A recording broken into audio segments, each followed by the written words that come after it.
सरस्वते देवे गौरवाणी प्रचारिणे विशेष शून्यवादी पाश्चात्यदेशतारिणे। श्रील प्रभुपाद की जय, गुरु महाराज की जय, निताय गौतम।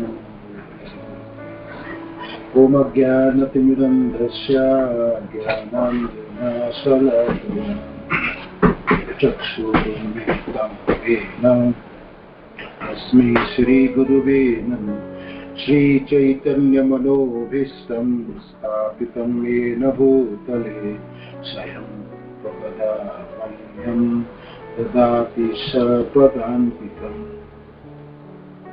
श्री रूप गोस्वामी पाद की जय, भक्ति स्वामी सिंधु की जय। तो भक्ति स्वामी सिंधु अध्याय 3 भक्ति के लिए पात्रता आज से शुरू। ठीक है, तो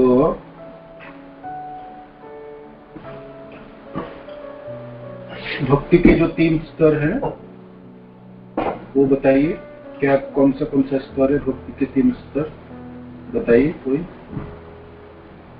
भक्ति के 3 स्तर बताइए, क्या क्या है।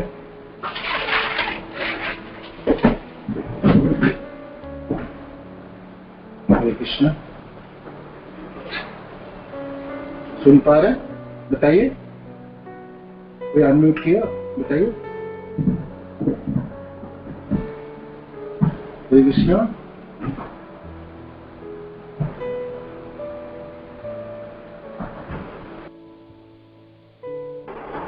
हरे कृष्ण। हरे कृष्ण प्रभुजी, दंडवत प्रणाम। हाँ धन्यवाद, बताओ।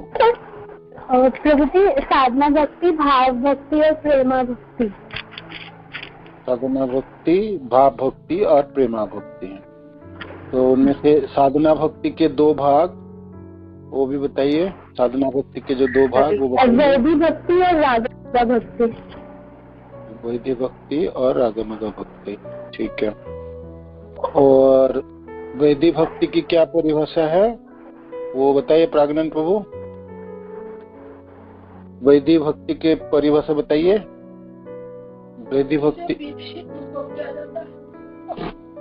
श्री कृष्ण, ये क्यों है सब अनम्यूट, ऐसे क्यों हैं लोग?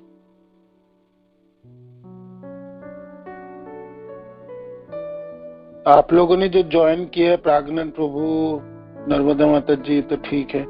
बाकी सब लोगों की क्या अवस्था है? हरे कृष्णा, आवाज आ रहा है फिर नहीं, बाकी लोगों की क्या है? प्राज्ञान प्रभु, हरे कृष्णा, कैसे ज्वाइन किया लोगों ने?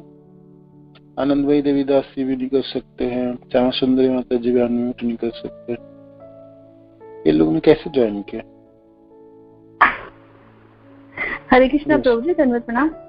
हाँ धन्यवाद। हाँ बताइए, आप बताइए। हाँ प्रभु जी, प्रश्न नहीं सुन पाई आपका।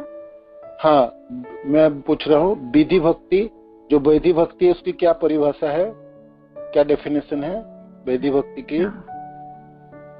वैदिक भक्ति की डेफिनेशन है कि जब मनुष्य गुरु के आदेश के पालन मात्र के लिए, शास्त्रों का पालन करने के लिए भगवान की सेवा में लगे रहते हैं, ऐसी अनैच्छिक सेवा वैदिक भक्ति कहलाती है। जिसमें रुचि नहीं है, गुरु के आदेश का। हाँ जी प्रभु जी, इसमें गुरु के आदेश के पालन तथा शास्त्र के आदेशों का पालन कर रहे हैं और इसमें रुचि उत्पन्न नहीं हुई, अनिच्छिक बने, रुचि उत्पन्न उसमें नहीं हुआ, यही है ना? ठीक है जी प्रभु जी। अच्छा, तो हरे कृष्ण प्रभु जी, धन्यवाद। आपकी अनम्यूट क्यों नहीं कर रहे थे? नहीं प्रभु जी, हो नहीं पा रहा था, मेरा थोड़ा प्रॉब्लम हो रहा था मोबाइल। हाँ मेरे को भी प्रॉब्लम ये लगता है, ये जो लोगों ने ना पता नहीं कैसे करके ज्वाइन किया सब, वो है म्यूट, देखो नहीं कर पाएंगे अनम्यूट। हरे कृष्ण, हरे कृष्ण। हाँ हाँ प्रभु, आप बताइए। विधि भक्ति के 2 लक्षण, नहीं डेफिनेशन तो हो गया, परिभाषा हो गया।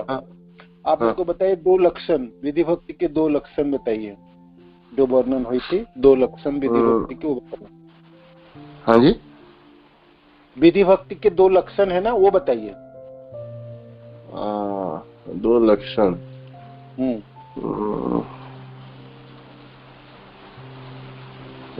किसी को पता है विधि भक्ति के लक्षण?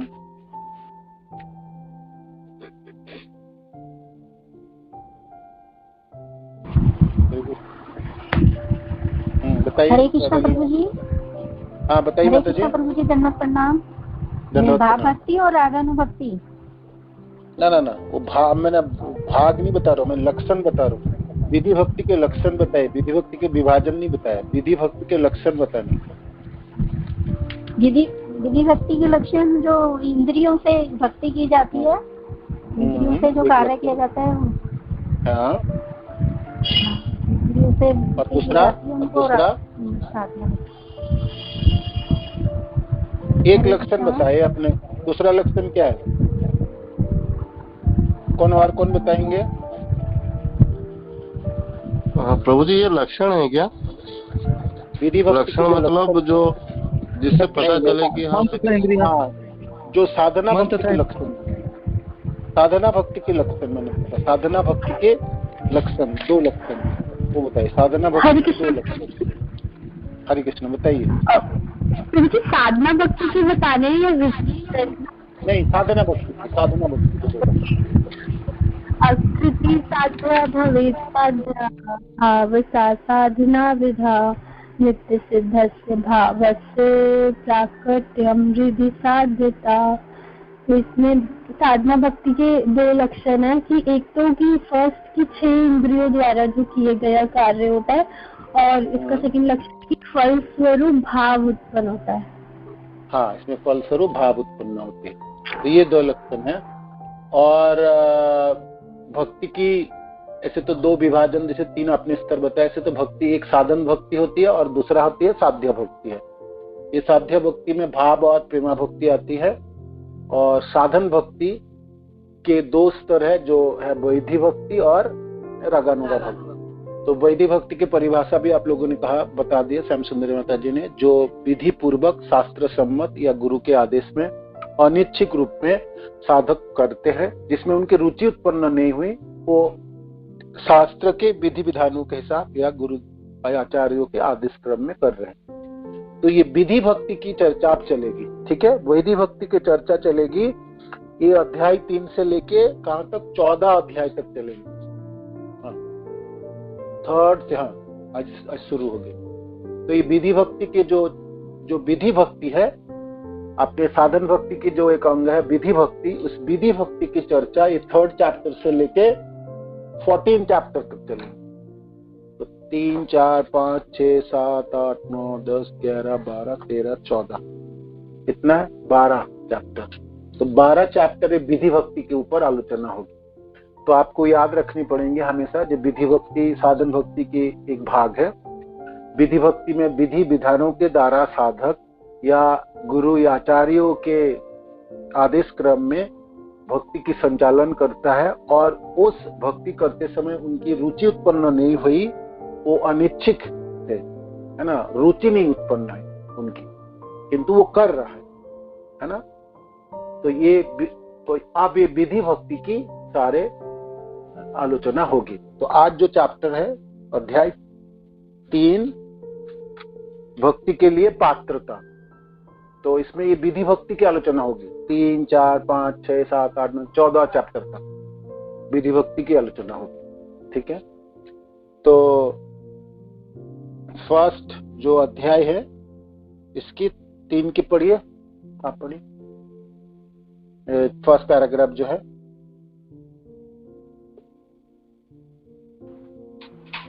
हरे कृष्ण, धन्यवाद प्रणाम।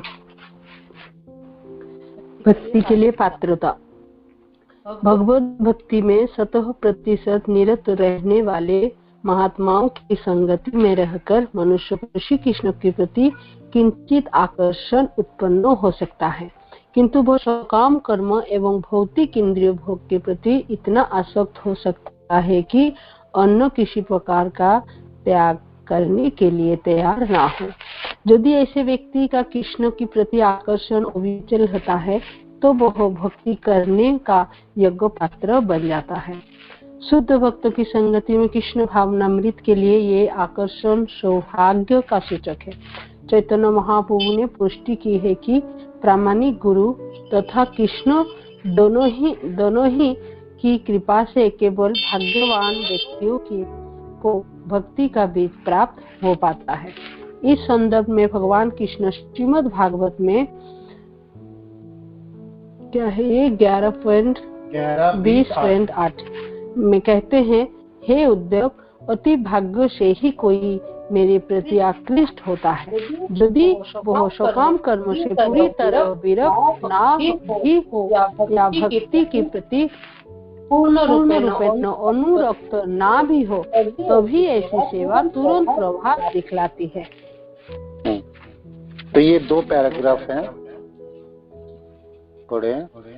तो इसमें भक्ति की पात्रता बताए, भक्ति की पात्रता के बारे में वर्णन है।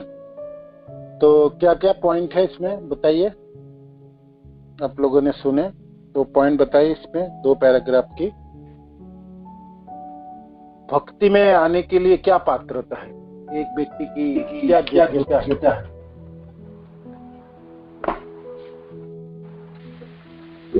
हरे कृष्णा, धन्यवाद, प्रणाम प्रभु जी। यहाँ पर एक पॉइंट ये मुझे समझ में आया, जो कहते गुरु महाराज हमेशा बोलते हैं कि गुरु कृष्ण प्रसाद पाए भक्ति लता बीज। तो चैतन्य महाप्रभु और परमाणिक गुरु से जो दोनों को कृपा से भगवान व्यक्ति को भक्ति के बीज प्राप्त कर सकते हैं। ठीक है। और हरे कृष्णा प्रभु जी, नाम धन्यवाद, बताइए। प्रभु जी, ऐसे भक्त जो निरंतर कृष्ण भक्ति में लगे रहते हैं, उनकी संगति करने से भगवान के प्रति थोड़ा आकर्षण उत्पन्न हो सकता है। तो योग्यता क्या हुई, भक्ति कैसे प्राप्त होगी, विधि भक्ति की कैसे प्राप्त होगी?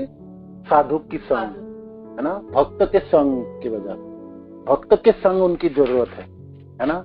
भक्त की संग नहीं प्राप्त होगी तो भक्ति नहीं होगी।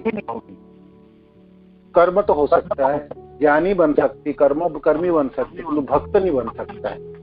भक्त बनने के लिए जो प्राथमिक योग्यता उनकी चाहिए वो भक्त की संग, है ना, संगति है। एक पॉइंट है।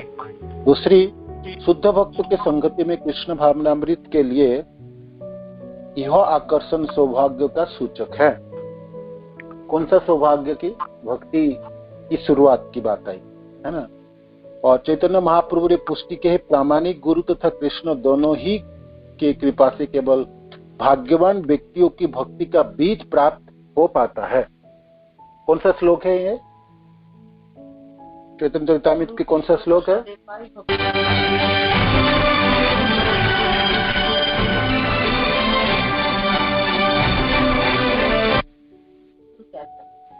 ये आनंद भाई माता जी बताइए, बताइए माता जी, आनंद भाई माता जी बताइए।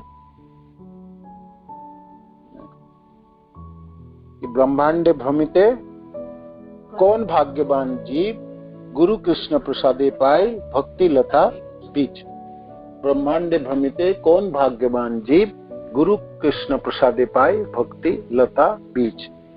तो भक्ति की जो बीज है वो किनकी कृपा से प्राप्त होगी? गुरु की और कृष्ण के कृपा से, चैतन्य महाप्रभु कहते हैं। और फिर आगे इस संदर्भ में भगवान कृष्ण श्रीमद् भागवत में कहते हैं, हे उद्धव, अतीब भाग्य से ही कोई मेरे प्रति आकृष्ट होता है।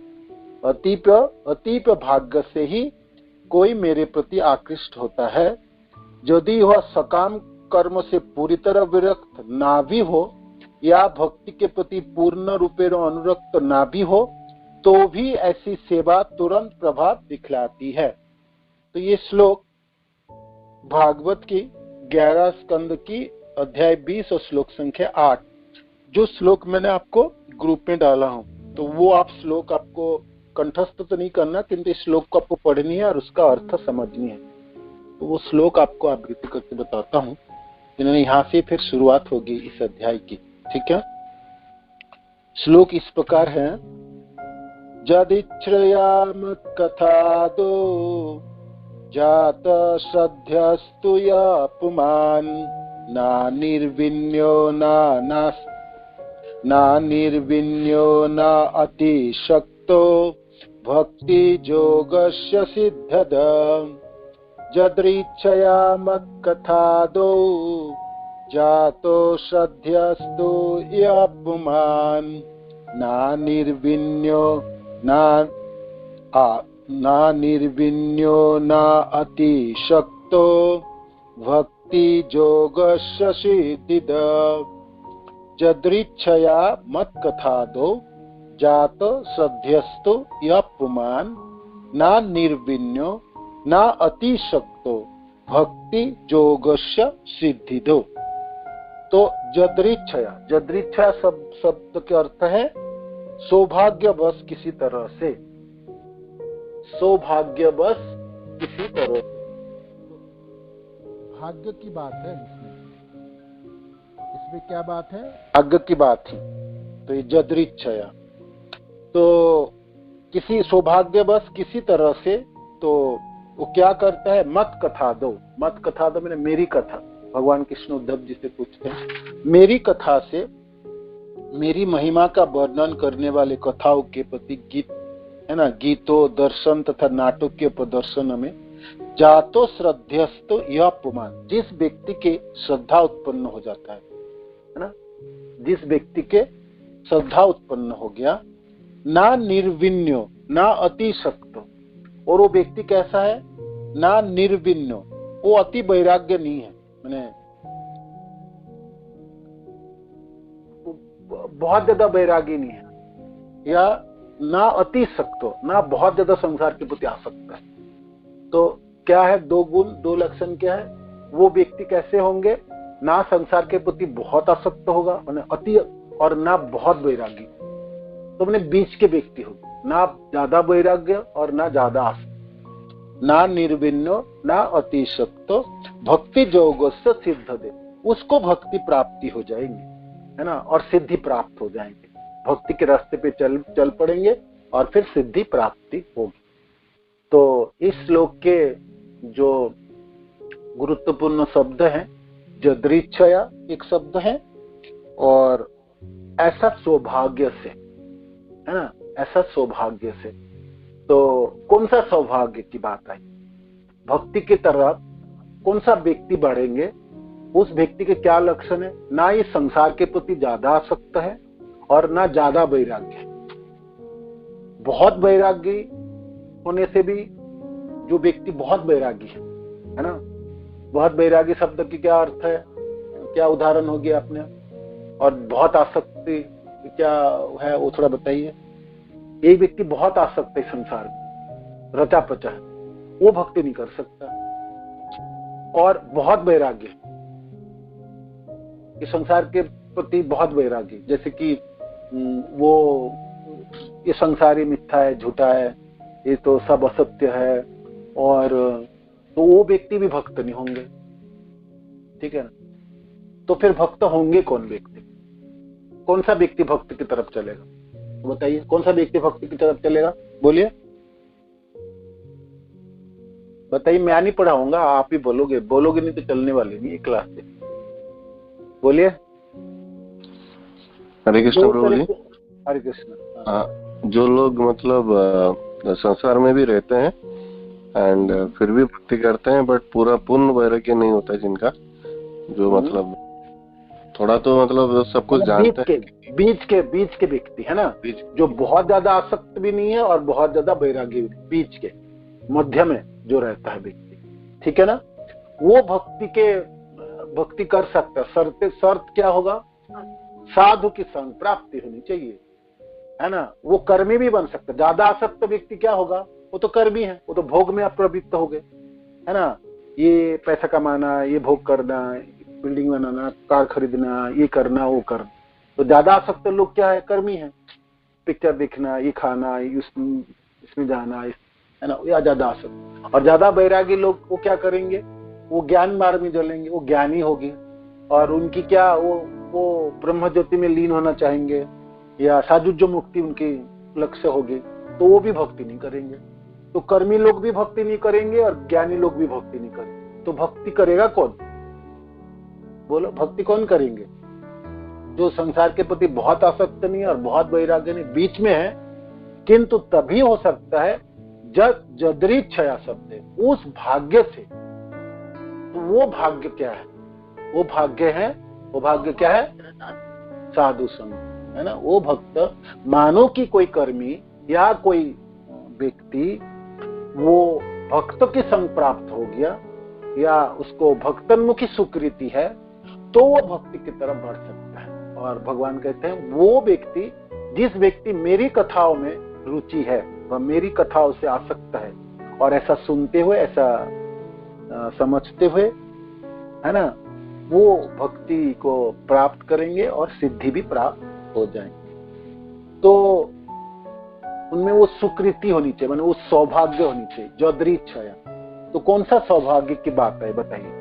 इसमें सौभाग्य की कौन सा? सुकृति। पहले तो सुकृति शब्द आप सुने हैं ना, सुकृति, और दूसरे शब्द है उसका विपरीत शब्द है, बोलिए। सुकृति के विपरीत शब्द क्या है? आप लोग आज चुप हो गए सब, क्या बात है? बोलना तो पड़ेंगे ना, नहीं तो आगे कैसे बढ़ेगी क्लास? बोलिए एक शब्द आपने प्रभु जी, परमाणिक गुरु और कृष्ण की कृपा से। नहीं, मैं सब में पूछा हूँ। एक शब्द है सुकृति और दूसरी इसका विपरीत शब्द क्या है? दुष्कृति। कृति शब्द की क्या अर्थ है बताइए? कृति शब्द की क्या अर्थ है? आप लोग आज सुन पा रहे क्या? कोई तो आज लोग कुछ बोल ही नहीं रहे आप लोग, क्या बात है? प्रभु जी, कार्य। कृति शब्द का अर्थ कार्य। आप लोग बोलेंगे नहीं ना, क्लास आगे नहीं बढ़ने वाला। आप ऐसा मत सोचिए जब मैं बोलूंगा तो फिर क्लास बढ़ने वाला नहीं बढ़ेगी। कृति शब्द का अर्थ कार्य, कोई भी कार्य का। सुकृति शब्द का अर्थ क्या है? बोलिए, सुकृति शब्द का क्या अर्थ है? शब्द का क्या अर्थ है? हाँ, हरे कृष्ण प्रभु जी। प्रभु जी, कृति कार्य करना और सुकृति मतलब अच्छे कार्य करना, और दुष्कृति मतलब बैड कार्य करना, कर्म करना। तो क्या उदाहरण सुकृति के और दुष्कृति के बताइए, उदाहरण दे के बताइए।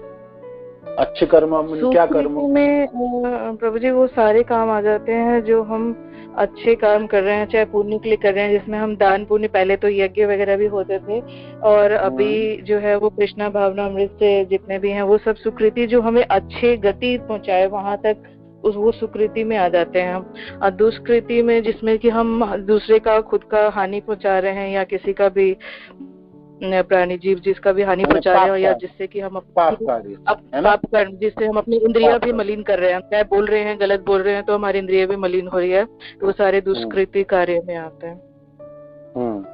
तो ये जो सुकृति है, आप जानते हैं सुकृति कितने प्रकार की है? कौन बोलेंगे सुकृति कितने प्रकार की है? नहीं, कितने प्रकार के सुकृति है? कोई जानते हैं? सुकृति के विभाजन कीजिए। नहीं,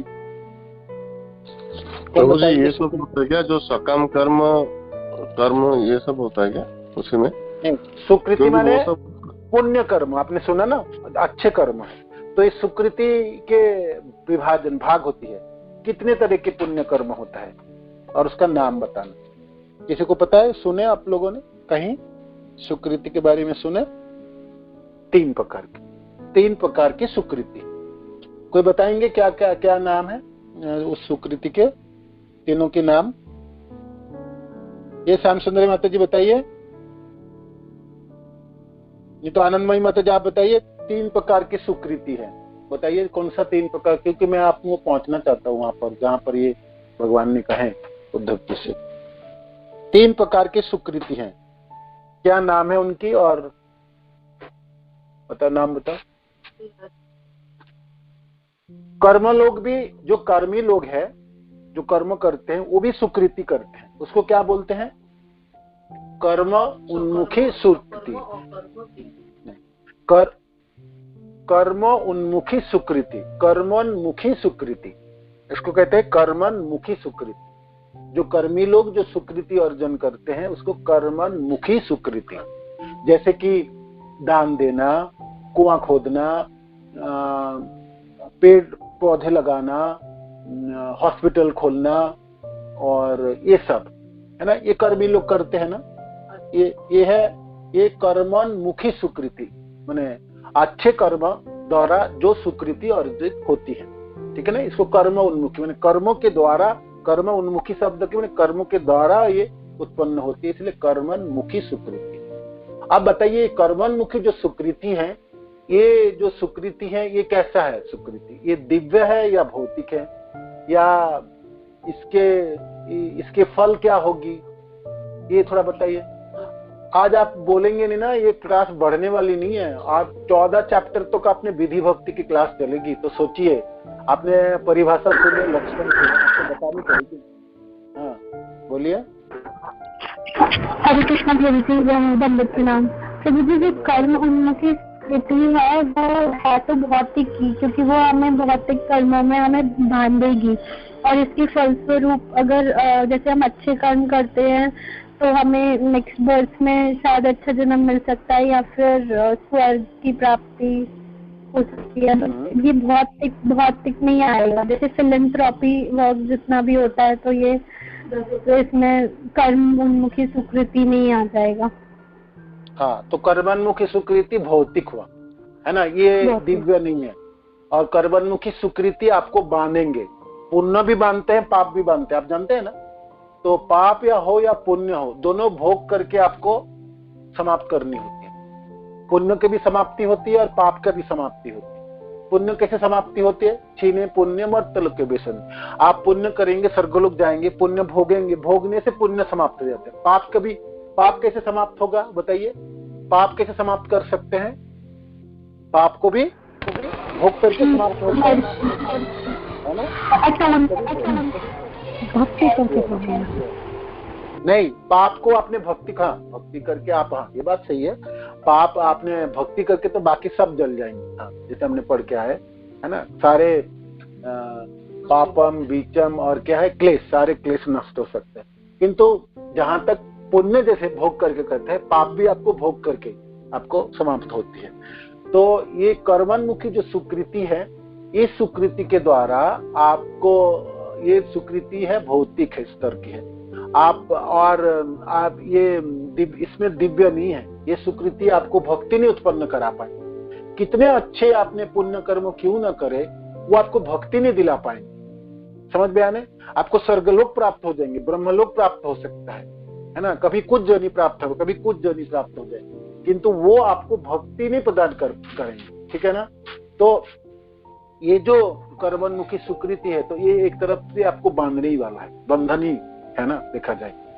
दूसरी स्वीकृति है जो ज्ञानोन्मुखी स्वीकृति। जो ज्ञानी लोग है ना, जो ज्ञान के रास्ता को अवलंबन करता है, तो जैसे ब्रह्मवादी हैं, या उन लोगों की क्या है, उन लोगों की लक्ष्य क्या है, ज्ञानी लोगों की क्या लक्ष्य होती है बताइए? ज्ञानी लोगों की क्या लक्ष्य है, बोलिए।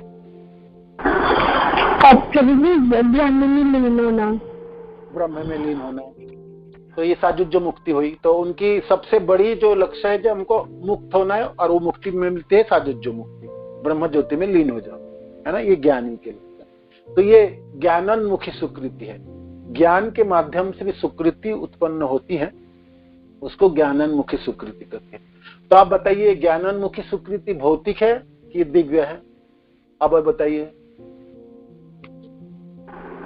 भौतिक है प्रभु जी, पूरी भौतिक है। इसमें आपको पतन होती है ना, और आपको कोई क्रिया इसमें दिव्यता होती नहीं है, सेवा रहती नहीं है, तो इसीलिए ये भी भौतिक है। तो ये भी आपकी कोई काम की नहीं है, माने आपकी शाश्वत जीवन के लिए भी ये जो स्वीकृति है, ये भी कोई फायदा हो ही नहीं। तो कर्मोन्मुखी स्वीकृति होगी ज्ञानोन्मुखी स्वीकृति। और तीसरा जो स्वीकृति है उसको बोलते हैं भक्तोन्मुखी स्वीकृति, भक्ति उन्मुखी स्वीकृति। जिस स्वीकृति के द्वारा भक्ति उत्पन्न होती है, जिस स्वीकृति के द्वारा भक्ति उत्पन्न, एक व्यक्ति कितने भी अच्छे कर्म करे और कितने पुण्य कर्म क्यों ना करे, लाखों जन्म तक करते रहेंगे, भक्ति नहीं उत्पन्न होगी उससे, या वो ज्ञान कितने ज्ञानवान नहीं, उससे भक्ति नहीं उत्पन्न होगी जब तक उसको भक्तोन्मुखी स्वीकृति नहीं प्राप्त होगी। तो आप बताइए भक्तोन्मुखी सुकृति की क्या आप उदाहरण दीजिए जिससे आपको भक्ति उत्पन्न होती है। कौन सा क्या कार्य करें? जैसे रथ यात्रा शुरू होता है तो हम उसको सुने। जैसे रथ यात्रा जा रही है जगन्नाथ बलराम सुभद्रा की, और आप एक कर्मी व्यक्ति हो और कैसे भी करके आप आकर्षित हो गए जगन्नाथ जी की तरफ, देख ले ओह बहुत सुंदर, आपको पता नहीं है ये है कौन, कहाँ से जा रहे, किधर जा रहे, आपको पता नहीं, किंतु आप किसी वजह से चलते फिरते बहुत लोग जा रहे तो आप भी जा रहे और आप आकर्षित हो गए, और उस समय आप भगवान को दर्शन कर लिए रथ में आरूढ़ जगन्नाथ जी को, और किसी ने आपको थोड़ा सा प्रसाद भी दे दिया और वो आपने ग्रहण कर लिए या घर ले गए और आप उसको ग्रहण किए, तो ये आपकी अज्ञात सुकृति होगी। आप जानते नहीं है किंतु आपको प्राप्त हो गया। क्या प्राप्ति हो गया? भगवान के दर्शन प्राप्ति हो गए और भगवान के प्रसाद आपको प्राप्ति हो गई। आपको ठीक है, आपको बहुत ज्यादा पता नहीं है और आपने दे दिया तो आपने पा लिए, खा भी लिए, ग्रहण भी कर लिए, तो ये अज्ञात सुकृति एक उदाहरण। और बताइए और अज्ञात क्या सुकृति है जैसे आपको भक्तोन्मुखी सुकृति? हरे कृष्णा प्रभु जी, धन्यवाद। ये जैसे ना कई लोग प्रभु जी पुस्तक पे किताब पढ़ करके भी आकृष्ट होते हैं, कई लोग कंठी माला तिलक देख के भी आकृष्ट होते हैं, तो उनको पता नहीं लगता, लेकिन जब वो खुद उसको व्यवहार करते हैं तो उनको लगता है कि नहीं, वो फिर वो भक्ति की ओर खुद को अग्रसर पाते हैं उसमें। ठीक है, उदाहरण तो ये भी हुई, जैसे किसी भक्त को आप दर्शन किए तो आपने कहा इतना अच्छा है, देखो कंठी पहने और माला जप करते हुए जा रहा है, तो आपने भावना जागी, तो आपने पूछे जा भाई क्या जप रहे या आप कंठी क्यों लगाए। एक तो भक्त की दर्शन ही हो गया आपको, वो भी एक सुकृति है। भक्त की दर्शन मीन्स भक्तोन्मुखी सुकृति आपको प्राप्त कराए, ठीक है ना। किसी दिन किसी भक्त के दर्शन आपने किए तो आपको पहले से पता नहीं प्रभुपाद क्या है, इस्कॉन क्या है, भक्ति क्या होता, भक्त क्या होता, किंतु आप दर्शन हो गया तो आपने उत्सुकता बस उसे पूछे जी प्रभु जी माता जी आप क्यों पहने ऐसे, आपकी और आप क्या जप रहे, तो फिर भक्त से बात करेंगे कि मैंने माला जप रहा, माला कंठी पहना हूँ, तो फिर वो भगवान की बात करेंगे। तो उस व्यक्ति अचानक आपने मिले और उससे आपने कुछ सुन लिए तो अज्ञात सुकृति प्राप्त है ना। तो ऐसे सुकृति से आपको हरिनाम स्वीकृति तो जैसे कि माला जब तो कोई सुन रहा हो, जीव जंतु और मनुष्य जो भक्ति में नहीं भी है सुन रहा है, तो सुनने से भी उसकी स्वीकृति जागृत होती है संकीर्तन द्वारा। हाँ, तो ये भक्तोन्मुखी जो सुकृति है आप ये बताइए, ये भौतिक होता है कि ये दिव्य होता है, आध्यात्मिक होता है? आप बताइए। दिव्य होती है प्रभु जी। हाँ, क्यों दिव्य होती है? मैं आपको प्रश्न, ऐसा क्यों दिव्य क्यों होती है, ये क्यों होती है दिव्य, वो बताइए आप। प्रभु जी इसलिए दिव्य है कि ये जो है हमें इस भवसागर से तारती है और भवसागर से तारती है, ठीक है। और प्रभु जी हम इसे कोई चीज भौतिक और दिव्य दोनों में भेद बताइए। एक वस्तु भौतिक है और दूसरी वस्तु दिव्य है, तो उसमें भेद क्या है? प्रभु जी भौतिक में हम इसी जन्म मरण में घूमते रहेंगे और भौतिक हमें भगवान के पास ले जाएगी, दिव्य भगवान के पास। और कोई बताइए भेद है। कोई चीज भौतिक है उसकी क्या लक्षण है, और कोई चीज दिव्य है आध्यात्मिक उसकी क्या लक्षण है?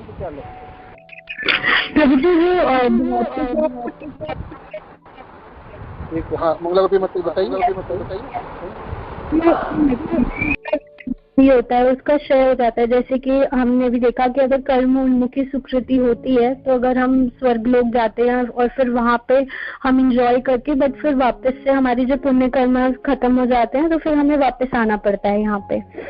ऐसे ज्ञान उन्मुखी सुकृति में भी हम ब्रह्म ज्योति में जाते हैं बट फिर से हमें वापस आना पड़ता है, तो उसका क्षय हो जाता है, मतलब खत्म हो जाती है वो। पर जो भक्ति उन्मुखी सुकृति है, जो आध्यात्मिक कार्य है, उससे हम वो हमारे साथ हमेशा रहेंगे, परमानेंट है वो। हाँ, वो परमानेंट बैंक बैलेंस है। जैसे इस जन्मों की कोई बैंक बैलेंस आपके स्टेट बैंक में या बैंक ऑफ महाराष्ट्र या पंजाब बैंक में आपका अकाउंट है और आपने पैसा जमा किया नौकरी करके, बिजनेस करके। तो जब आप शरीर छोड़ेंगे वो अकाउंट आपके साथ नहीं जाएंगे। वो अकाउंट आप ऐसा कोई बंदोबस्त नहीं है, बैंक वाले ऐसा नहीं बोल सकते जो भाई अगले जीवन में आप जहां भी जाएंगे आपके नाम से हम ट्रांसफर कर, वो नहीं कर सकते, है ना। वो क्यों नहीं कर सकते, उसको पता ही नहीं कि आप कहाँ जाएंगे और कहाँ पर जन्म होगी। तो ये जो बैंक बैलेंस है ये इसी जन्म की है ना, इसी समय की, एक जीवन की। किंतु ये जो भक्तोन्मुखी सुकृति है ये ऐसा बैंक बैलेंस है, ये शरीर की बैंक की नहीं है, आत्मा रूपी बैंक की पूंजी है। तो ये आत्मा रूपी बैंक की पूंजी होने के नाते ये जन्म जन्म तक आपके साथ रहेंगे, सनातन रहेंगे, साथ साथ, ये समाप्त हो नहीं। जैसे ये स्टेट बैंक के अकाउंट इस शरीर को ढलने से आपका समाप्त हो जाएंगे, आपको कोई प्राप्ति नहीं, आपको बच्चे लोग आपके स्वजनों को प्राप्त होगा और वो उस जीवन में भोगेंगे, किंतु आप नहीं भोग सकते उस अकाउंट के पैसे को। किंतु आत्मा रूपी बैंक जो आपकी ये सुकृति है, आत्मा रूपी बैंक में जो आपकी जमा है वो हमेशा के लिए शाश्वत काल तक रहेंगे। तो जहां तक अज्ञात की बात आई, मानो कि ज्ञात हो या अज्ञात हो, तो ज्यादा से व्यक्ति को तो अज्ञात है, जो जीवन में घूमते फिरते जिस ब्रह्मांड में घूमता है वो ये अज्ञात सुकृति को इकट्ठा करता ना, तब उनकी वो त्रदिच्छया, इसमें शब्द आए ना, जदृच्छया मत कथा दो, उस सौभाग्य से। कौन सा सौभाग्य से? ये आत्मा रूपी बैंक की बैलेंस है। मानो कि पिछले जीवन में किसी वजह से आप थोड़ा बहुत, आपके बैंक में थोड़ी बहुत आपकी पैसा है, माना थोड़ी सी भक्तोन्मुखी सुकृति है, और वो अज्ञात सुकृति हो या ज्ञात सुकृति हो, उसके वजह से आपका आकर्षण होती है इस जीवन में कृष्ण के प्रति या कृष्ण के जनों के प्रति आकर्षण हो। नहीं तो कर्मी या ज्ञानी लोगों का आकर्षण हो ही नहीं सकता।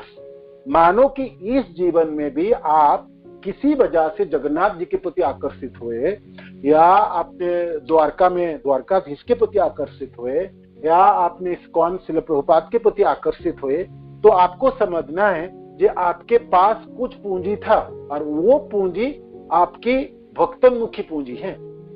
कर्मोन्मुखी पूंजी होती या ज्ञानोन्मुखी पूंजी होती, वो तो पिछले जीवन में नष्ट हो चुका था, आपको इस जीवन में प्राप्ति नहीं। तो ये त्रदिच्छया बात है, उस सौभाग्य की बात है।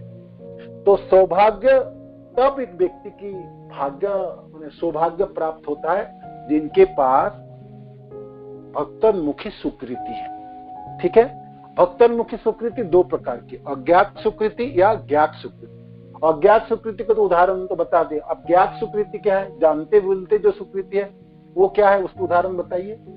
जो जानबूझ के आप भक्तोन्मुखी कार्य कर रहे हो, कौन सा कार्य है बताइए, थोड़ा सा बोलिए। हरे कृष्ण प्रभु जी, धन्यवाद प्रणाम। शास्त्रोन्मुखी सुकृति, जो शास्त्रों में हम पढ़ते हैं और करते हैं। भागवत की आपने पढ़ाई किया, बात श्रवण किए, या आप पैदल चल के मंदिर में गए, या आपने कीर्तन में, जो मंदिर जाना अच्छा है, कीर्तन में भाग लेना, कीर्तन में, तो ज्ञात सुकृति है। तो यहाँ पर भगवान कहते हैं जदृच्छया मत कथा दो, जिस भाग्य से वो मेरी कथा के प्रति आकर्षित होता है। तो ये कौन सी भाग्य की बात है? ये कृष्णान्मुखी सुकृति नहीं है, ये ज्ञानान्मुखी सुकृति नहीं है, ये भक्तोन्मुखी सुकृति की बात है। ठीक है, समझ पाए अपने तीनों? तो आप वो व्यक्ति भगवान की तरफ आकर्षित होंगे, व भगवान की कथा की तरफ आकर्षित होंगे जिसके पूंजी में थोड़ी बहुत भक्तिमुखी सुकृति है। ठीक है, ठीक है, अच्छा। अब थोड़ा सा सुकृति उसके है तो थोड़ी सी उनका आकर्षण है कृष्ण के प्रति, व कृष्ण जनों के प्रति, कृष्ण कथाओं के प्रति, और फिर उसमें वो थोड़ी सी आकर्षण व थोड़ा सा श्रद्धा है। तो उस श्रद्धा के वजह से कोई भी व्यक्ति आपको कृष्ण के भक्त कहे, चलो भाई, आपको पता है ऐसे इस्कॉन है, शिल प्रभुपाद ने बनाए, मंदिर होते हैं, संडे फेस्ट होता है, तो आप 10 व्यक्ति को बोलेंगे तो उनमें से 1-2 व्यक्ति आप देखेंगे जो वो जाता है, आपके बात सुना है, बाकी 8 व्यक्ति वो तो सुन के भी ना सुने। तो आप समझ लीजिए ये जो 2 व्यक्ति आपके साथ जाने वाला है, बात थोड़ी सी आकर्षण आपने उत्पन्न किए हैं, वो दोनों में अज्ञात सुकृति है, उसमें पिछले जीवनों की थोड़ी सी पूंजी उसमें है। तो इसीलिए इस जीवन में कोई व्यक्ति भक्ति कर रहा है, वह भक्ति करने के प्रयत्न कर रहा है, वह भक्ति की तरफ आकर्षित हो गया, तो आप समझ लीजिए वो कोरा नहीं है, कोरा कागज नहीं है, उसके पिछले जीवन में थोड़ी सी तो भक्ति है ना, समझ रहे? कोरा कागज नहीं है, कोरा ब्लैंक होगी, माने कर्मोन्मुखी सुकृति या ज्ञानोन्मुखी होगी तो हो सकता है। माने उसमें वो कोई आप देखते हैं ना, कोई व्यक्ति पेड़ पौधा लगा रहा है, कोई हॉस्पिटल के कार्य कर रहा है, कोई दान देता है, कोई गरीबों को खिलाते हैं, तो ये सब आप देख के कह लेंगे कि ये व्यक्ति तो पुण्यवान है और ये कर्मोन्मुखी पुण्य है इसकी। ज्ञान की पढ़ाई करता है, शास्त्रों के विश्लेषण करता है, ये करता वो करता, मायावादी सन्यासी को संग करता है और ज्ञानी की तरफ, ज्ञानी बनने के लिए प्रयत्न है और अहम ब्रह्मस्मि उच्चारण करता है, तो ये आप सोच लीजिए ज्ञानी व्यक्ति है, ज्ञानी की तरफ चल रहा है, साजुज्य मुक्ति व ब्रह्म ज्योति में विलीन होने के लिए, तो ये ज्ञानोन्मुखी सुकृति। किंतु भक्त है, कोई व्यक्ति कृष्ण की तरफ आकर्षित हो रहा है, तो उसके अंदर क्या है? भक्तोन्मुखी सुकृति है। इसीलिए ब्रह्मांड भ्रमिते कौन भाग्यवान जी गुरु कृष्ण प्रसाद पाए भक्ति लता भी। किंतु ये भाग्यवान तो पहले ही है, वो है ना, भाग्य वो उनमें जदरिच्छा है, माने वो भाग्य है जो कृष्ण के प्रति आकर्षित है। तो कृष्ण के प्रति आकर्षित होने, कृष्ण जनों के प्रति, तो इसलिए गुरु के प्रति आकर्षित हुए जो भक्त जन, और फिर आकर्षित हुए तो गुरुदेव की कृपा प्राप्त हुई, फिर वो संग प्राप्त किया और फिर दीक्षा प्राप्त किया और फिर भगवान कृष्ण के प्रति उनका आसक्ति धीरे धीरे बढ़ती चली। तो ये बात ये है। तो भक्ति जो है वह भक्तोन्मुखी जो सुकृति है, ये दिव्य है, ये कभी भी समाप्त नहीं होने वाला। आप थोड़ी बहुत भी आज कमाई किए हैं तो ये आपके आत्मा रूपी बैंक में हमेशा के लिए गच्छित रहता है।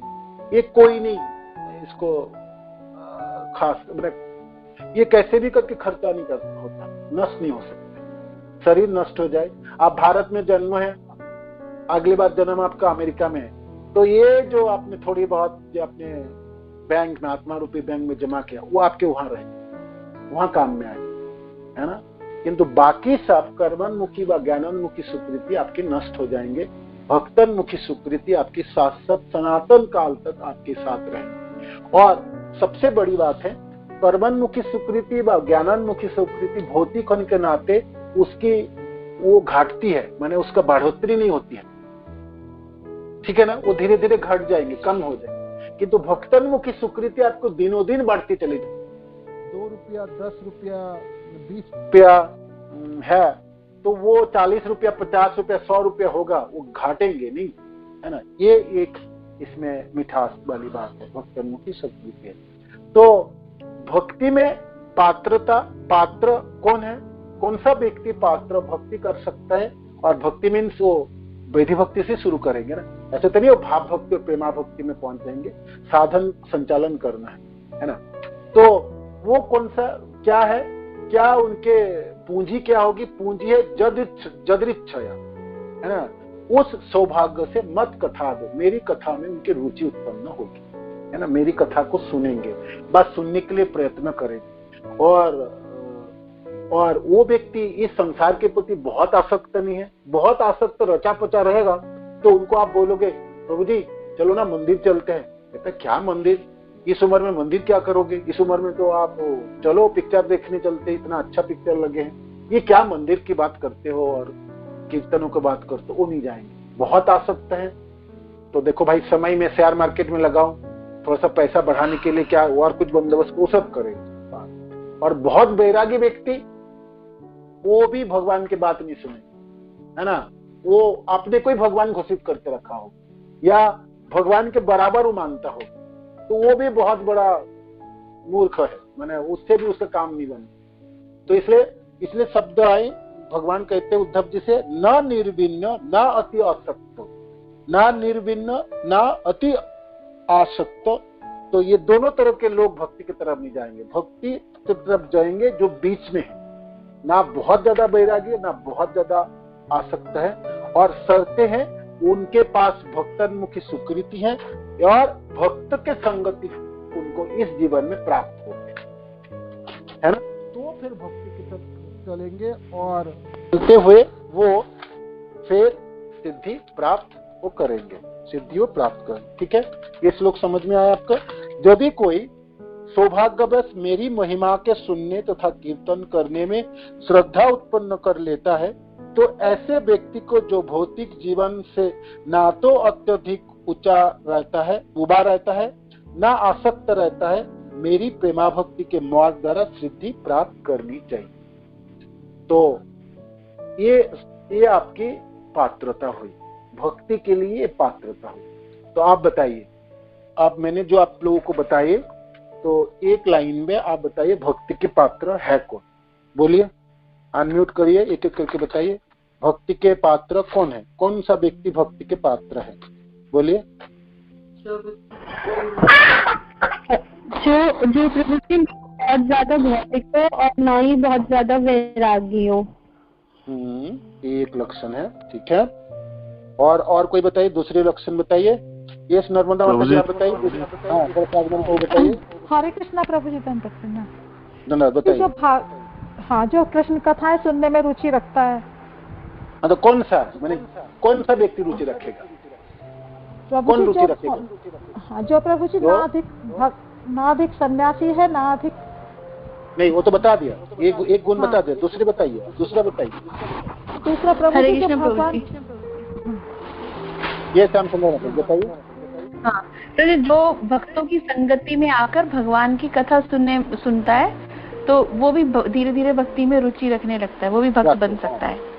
वो भी भक्त बन सकता है। ये गुणाबुल है। और बताइए। ये प्राज्ञान प्रभु आप बोल रहे थे कुछ, बताइए। प्रभु जी, जो लोग गृहस्थ हैं और जो साधु संग करके भक्ति में होने की चेष्टा करते हैं। हाँ, चेष्टा करते हैं। तो कौन सा लोग चेष्टा करेंगे? मेरा यही बात है, कौन सा लोग चेष्टा करें बताइए? जिनके पास क्या है? कुछ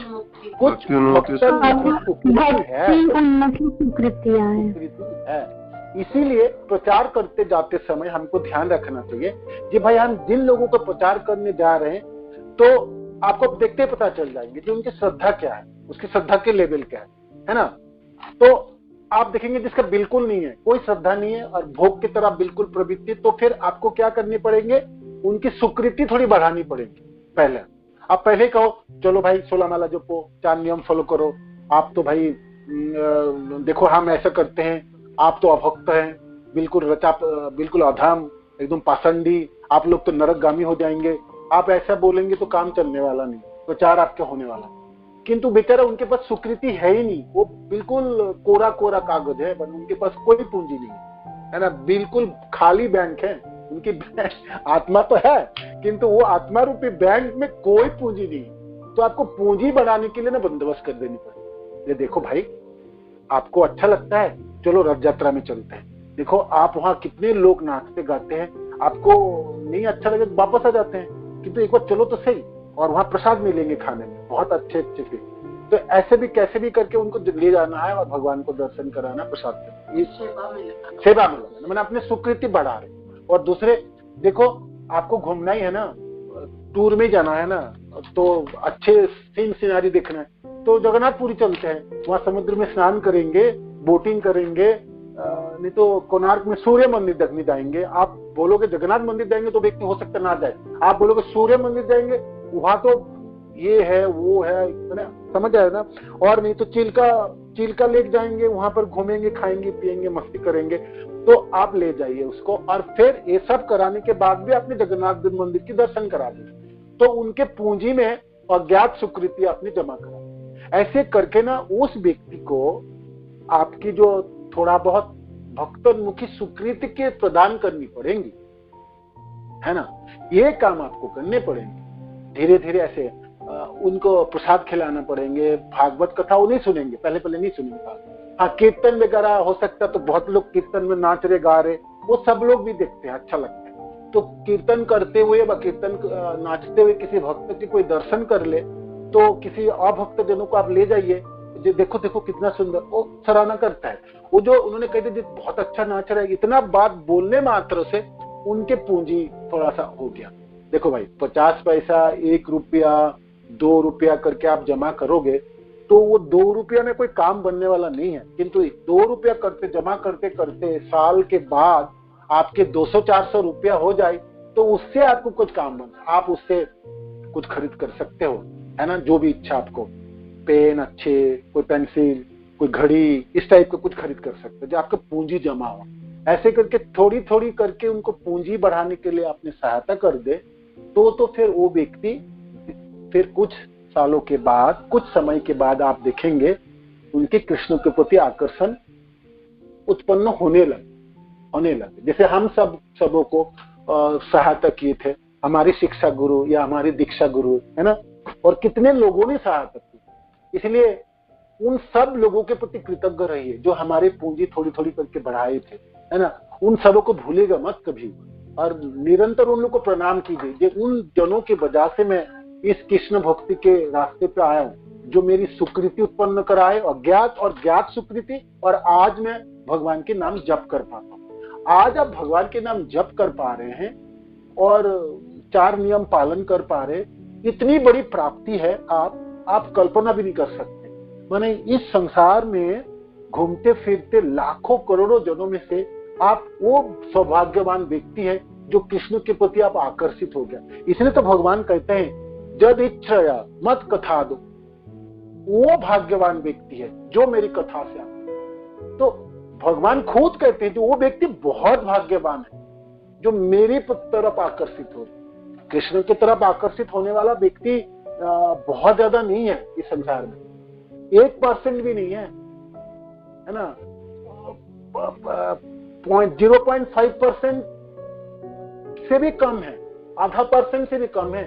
अब इतनी प्रचार, श्रील प्रभुपाद के इतने मंदिर हैं, इतने फार्म, इतने कम्युनिटी, सब कुछ होने के बावजूद भी आप इस संसार में देखेंगे 0.5% भी नहीं है पॉपुलेशन के पूरे धरती के जो कृष्ण के प्रति आकर्षित हो। ना के धर्म के नाम में धर्म तो करता है, कोई तो देवी के भक्त, कोई बाबा के बापू के, कोई पेड़ के, कोई पौधे के, और फिर ज्यादा होगा वो मायावादी होगी, वो फिर निर्विशेषवादी होगा, कोई तो बाबा बापू से। आजकल कली युग में तो लोग देवी देवता को छोड़ के भी तो मनुष्य में फंस गए, है ना। पहले लोग तो कम से कम देवी देवता का पूजते, आजकल देवी देवता को छोड़ के लोग भूत प्रेत को पूजने लगे। तो ऐसे करके आप देखेंगे ये बहुत भाग्यवान व्यक्ति है कृष्ण के प्रति आकर्षित। तो आप सोचिए कि हम लोगों को जो पूंजी जिन्होंने इकट्ठा करके दिए वो हमारे सारे शिक्षा गुरु थे, जिन्होंने भी हमको एक बात कृष्ण के लिए बोले, वो मेरे शिक्षा गुरु है। लोग को मैंने बोलते सुना हूं ये शिक्षा गुरु कुछ नहीं होता, सब तो दीक्षा गुरु है। भाई दीक्षा गुरु तो बाद में आए, शिक्षा गुरु तो आपके जीवन के प्रथम हाथ पकड़ के आपको कृष्ण के दायरे में लाए। इसलिए हर व्यक्ति को आप प्रणाम कीजिए, वो व्यक्ति जो आपको कृष्ण की तरफ बढ़ने के लिए आपके अज्ञात सुकृति या ज्ञात सुकृति आपको प्राप्त कराए, ठीक है। तो वो भक्त है ना। आप देखेंगे ये वो कार्य किसने किया, कोई कर्मी ने नहीं किया, ज्ञानी ने नहीं करके दिया, वो व्यक्ति एक भक्त हो, तभी आपको ये उन्होंने किए है ना। इतनी कृपा और करुणा या आपके जीवन की परिवर्तन वो एक भक्त ने करके दी। कोई भी है आप देखेंगे जहां से भी आपको प्राप्त होगे ना, आज आप पीछे मुड़ के देखिएगा वो कोई ना कोई भक्त होगी कृष्ण के भक्त में। इसलिए भक्त से ही भक्ति प्राप्ति हो सकता है, अभक्त से, कर्मी से या ज्ञानी से भक्ति प्राप्ति नहीं होगी। करोड़ों जन्म आपने पुण्य अर्जन कीजिए, आप भक्ति प्राप्ति नहीं कर सकते जब तक आपने किसी भक्त ने आपको सहायता या कृपा नहीं की। इसलिए भक्तों के मोल समझिए, समझने के प्रयत्न करें। आपको इस जीवन में भक्त प्राप्त हो गया तो आपको सब कुछ प्राप्त हो, है ना। आप सोचो जो मैं कितने भाग्यवान व्यक्ति हैं, करोड़ों व्यक्तियों में से आप एक व्यक्ति हो जो कृष्ण के प्रति आकर्षित। मैंने कहा ना, आप इंडिया की पॉपुलेशन कितना है, 140 करोड़ है ना, 140 करोड़ पॉपुलेशन है नहीं, 140 करोड़ आबादी है भारत की बात करो तो 140 करोड़ आबादी में से कृष्ण के प्रति आकर्षित होने वाला व्यक्ति कितना होगा, बोलिए। 100 करोड़ बताइए, 40 करोड़ कितने होंगे बोलिए। क्या आपकी संख्या क्या है, आप क्या सोचते हैं आप लोग, बोलिए। हरे कृष्णा प्रभु जी। हरे कृष्णा, बोलिए प्रभु। कितने मुझे लोग होंगे वो? मुझे महसूस होता है प्रभु जी जैसे लाख के भी जाते जाते कम होंगे, लाख से भी कम होंगे। हाँ, तो फिर कितने परसेंट हुआ? 1 करोड़ हुआ तो 1%, 1 करोड़ हुआ नहीं, 1 करोड़ 40 लाख लोग होंगे तो 1% ऐसा होता ना, है ना? 140 करोड़ में से 1 करोड़ 40 लाख लोग व्यक्ति हो तो फिर 1% हुआ होता। तो आप सोच लीजिए कृष्ण के प्रति आकर्षित होने वाला व्यक्ति कितने कम है। और तो आप सोचिए जे लाखों करोड़ों व्यक्तियों में से एक कोई भाग्यवान होगी, है ना? इसलिए तो भगवान कहता है यदिच्छया, वो भाग्यवान व्यक्ति है जो मेरे प्रति आकर्षित हो। तो इसीलिए भक्ति कितने अनमोल समझ रही है ना? इसकी मोल तो कोई ना दे पाएंगे, ना ये आध्यात्मिक है ना। इस भौतिक संसार का ऐसा कोई वस्तु नहीं है जो दे के आप इसका मोल चुका पाए।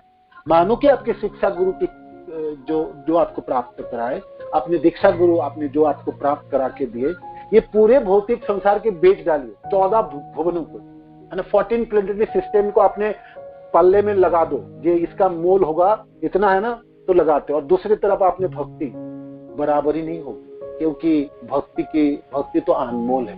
आपको सिर्फ एक व्यक्ति की भक्ति पूरे ब्रह्मांड को बेच देने से भी प्राप्त नहीं कर पाए, है ना। उसके बराबरी नहीं, सिर्फ एक व्यक्ति की भक्ति, बाकी तो बात समझ आया ना।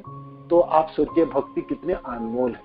तो वो भक्ति सिर्फ एक ही चीजों में प्राप्त होगी, भक्त के माध्यम से, है ना।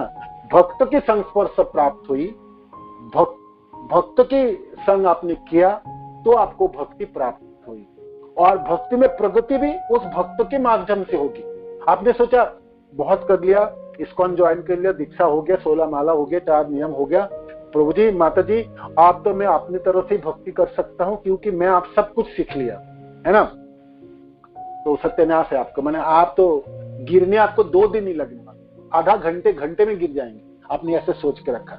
आपको पूरे जीवन जीना है कि भाई जिन लोगों की कृपा से मेरे को प्राप्ति हुई, इनमें प्रगति भी उन्हीं की कृपा से होती। मैंने आपको कहा ना, साधन भक्ति के स्तर तो भक्त के माध्यम से प्राप्त होता, रागानुगा भक्ति दोनों ही भक्त के माध्यम से, और आप अपने प्रयास करते हैं। जहां तक भाव भक्ति की बात है और प्रेमा भक्ति की बात है, वो तो पूरी कृपा के ऊपर निर्भर है। भक्त के बिना आपके ना भाव भक्ति होगी और ना प्रेमा भक्ति। उस समय आपके कोई प्रयास काम नहीं करता, पूरी 100% दूसरे भक्तों की कृपा के ऊपर निर्भर है। साधन भक्ति के स्तर में थोड़ा बहुत आपके साधन काम करता है और बाकी तभी भी भक्त की कृपा प्राप्त होती है। भक्त से शुरुआत है, भक्त के माध्यम से इनकी संचालन होती है और इनकी सिद्धि भी भक्त के माध्यम से प्राप्त होती है। तो आपको पूरे भक्ति के रास्ते पे आपको हर पल हर समय भक्त की सहायता की जरूरत है। आप सोचोगे ये भक्त की संगति बहुत मुश्किल है और बहुत खिटखाट होता है, भक्त लोगों ने बहुत ईर्षा करता है, एक दूसरे के लेग पुलिंग करता है, वो उसको पसंद नहीं, वो उसके पसंद नहीं, फिर छोड़ो ये भक्त, संग छोड़ देते हैं, अकेला भक्ति करूंगा मैं, बैठ के घरों में मैं तो सीख लिया, 16 माला जपूंगा, भागवत सुनूंगा, 4 नियम पालन करूंगा, भक्ति में प्रगति करेंगे। आप भक्ति नहीं करोगे, फिर आप एक दिन ज्ञानी बनोगे, फिर कुछ दिन बाद आप कर्मी बनोगे, कुछ दिन आप देखोगे भक्ति की दायरे से बाहर हो गया, देखोगे आप सर्कल से बाहर फेंका गया, आपको पता ही नहीं चलेगा। 4-5 साल के बाद आप देखोगे आपके जो चीज जो 16 माला जपते समय जपने के लिए बहुत आसानी से जपते थे, एक माला भी जप करना आज भारी पड़ गया, है ना। और मंदिर तथा भागवत तथा शास्त्र आपको तो काटने का दौड़ता है। तो आपका काम, आप कर्मन्मुखी स्वीकृति, ज्ञानन्मुखी स्वीकृति की तरह भक्ति नहीं होती। सिर्फ भक्त के वजह से आपको ये पात्रता उत्पन्न होती है। तो जितने जल्दी ये चीजों को गांठ बांध के रखेंगे उतनी आपके लिए अच्छा है। आप कभी भी ऐसा मत सोचिए कि मैं भक्त को छोड़ के और किसी वजह से भक्ति करूं, कोई और अल्टरनेटिव कोई रास्ता होगा, कोई अल्टरनेटिव नहीं, ठीक है। तो पहले पात्रता भक्ति के लिए क्या है? भक्तन्मुखी स्वीकृति आपको प्राप्त करनी है, ज्ञात स्वीकृति और अज्ञात स्वीकृति। और आपने अज्ञात स्वीकृति के वजह से आपने इधर की तरफ आकर्षित हुई कृष्ण के, और फिर आगे चलते हुए आपने ज्ञात स्वीकृति उत्पन्न। आपको वैधि भक्ति के लक्षण वर्णन करते समय हमने एक श्लोक हमने पढ़ा, आपको एक विधि सिखाए थे और एक निषेध सिखाए थे। सबसे बड़ी विधि क्या थी और सबसे बड़ी निषेध क्या थी, वो बताइए। याद है आपको उस श्लोक का? प्रभु जी, विधि सबसे बड़ी है कि भगवान को हमेशा याद रखना, और निषेध है कि भगवान को कभी भी नहीं भूलना। श्लोक बताओ। हाँ जी प्रभु जी।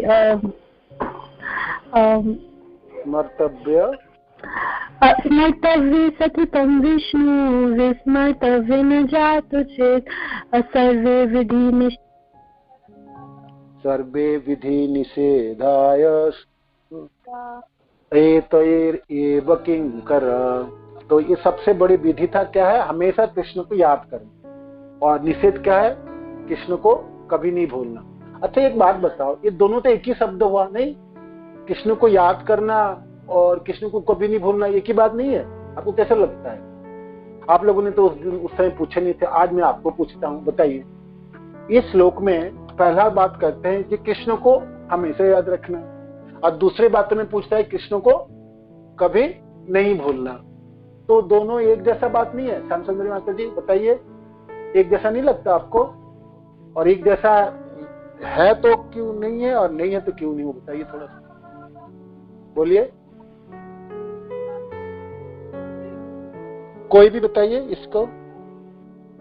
वैधि भक्ति के सबसे बड़ी विधि और सबसे बड़ी निषेध ये है, तो ये दोनों एक जैसा नहीं है? एक ही बात को दोबारा नहीं बोला गया? प्रभु जी हरे कृष्णा। प्रभु जी जैसे बहुत खुशी में भी कि भगवान आपकी एक कृपा है, और जब बहुत दुख में भी पड़े कि भगवान ये मेरा कोई ऐसा करना, तो हम मतलब कहे कृष्णा, मतलब हम भगवान को उस टाइम भी याद करें, दोनों टाइम याद करें। हाँ हरे कृष्णा प्रभु जी। बताइए। हाँ प्रभु जी, पहले इसमें बताया कि भगवान को याद करना है, और दूसरे में बताया है कि उनको भूलना नहीं है। तो मतलब इसमें जोर देके ये बताया जा रहा है कि मतलब इनको नहीं भूलना, जोर देके कहा जा रहा है कि कभी भूलना नहीं है। याद करने में तो एक बार को हम कोई चीज को टाल भी देते हैं कि हाँ ठीक है कर लेंगे, लेकिन नहीं भूलना कह के ये बताया जा रहा है कि ये करना ही करना है, कि उनको हमेशा याद रखना ही है। ठीक है, और थोड़ा सा कोई समझाइए, और कोशिश कीजिए कोई और। हरे कृष्णा प्रभु जी, इसमें ये कह रहे हैं कि हर समय ध्यान में रखना है, आपको भूलना नहीं है, और मतलब कुछ भी हर कार्य में हर इंद्रियों को उसमें मतलब यूज करना है, और कुछ भी कार्य कर रहे हैं तो हमें उसमें कृष्ण स्मरण होना चाहिए। कृष्ण को लेकर के जोड़ करके करना है, उनको रख करके उनके लिए करना है। तो ये है ये तो है स्मर्तव्य वाली बात हुई, जो कृष्ण को हमेशा याद रखना करना है कृष्ण को, किंतु कृष्ण को कभी नहीं भूलना। तो ये दोनों बात एक जैसा नहीं है? कृष्ण को याद रखना है, कृष्ण को कभी नहीं भूलना। हरे कृष्ण। बताइए प्रभु जी, इसमें इस चीज का ज्यादा जोर दिया गया है कि हमें भगवान का स्मरण करना है, लेकिन करते समय हमें एक भगवान का स्मरण करने के लिए निषेध में ये चीज प्रभुपाद जी मतलब वर्णन मतलब इसे कहना चाह रहे हैं कि डिसिप्लिन में होकर के अनुशासन में भगवान का स्मरण करना है, न कि ऐसे ही जैसे रट्टू टट्टू करके। तो आपको बताते हैं, जैसे आपको उदाहरण देते हैं। मानो कि आप रोगग्रस्त है, आप डॉक्टर के पास जाएंगे, तो डॉक्टर आपको क्या देते हैं? दवाई देंगे। तो देखो भाई, सुबह खाओगे इतना, दोपहर को खाओगे, शाम को खाओगे, ये खाओगे, है ना? और फिर डॉक्टर आपको एक चीज और भी बताएगी। ये तो दवाई तो देंगे, उनके साथ कहीं और भी एक चीज बताएंगे, देखो आप ये चीज नहीं खाओगे, ये चीज नहीं खाओगे, ये चीज नहीं खाओगे।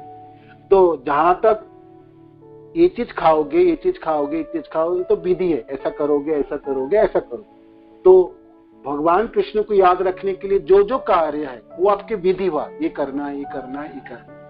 निषेध तो वो है, ऐसा वो सब कार्यों को छोड़ देना है जिस कार्यों के करने से कृष्ण याद नहीं रहते।